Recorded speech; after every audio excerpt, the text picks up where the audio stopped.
तो फ्रेंड्स, स्वागत है एक नई वीडियो में। अगर आपके पास भी Oppo A5X 5G है और आप भी चाहते हैं फ्लैश ऑन कॉल्स को इनेबल और डिसेबल करना, तो कैसे आप कर सकते हैं। तो चलिए वीडियो करते हैं स्टार्ट। सबसे पहले आपको अपने फ़ोन में डायल पैड को करना है ओपन। सबसे टॉप में लेफ़्ट साइड में 3 डॉट का ऑप्शन मिलेगा, क्लिक करना है। सेटिंग्स पर क्लिक करेंगे। उसके बाद आपको इस टाइप का इंटरफेस देखने को मिलेगा। कॉलिंग अकाउंट पर क्लिक करेंगे, मोर सेटिंग्स पर क्लिक करेंगे। फ्लैश ऑन कॉल्स का ऑप्शन मिलेगा, राइट साइड में स्विच मिलेगा। अगर आप स्विच पर क्लिक करके ऑन कर लेते हैं, जब भी आपके पास कोई कॉल आएगा तो आपका जो है फ्लैश लाइट ब्लिंक करेगा।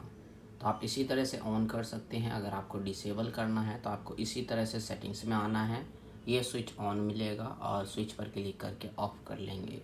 तो आप इसी तरह से फ्लैश ऑन कॉल्स को इनेबल और डिसेबल कर सकते हैं। तो आज की वीडियो में बस इतना ही।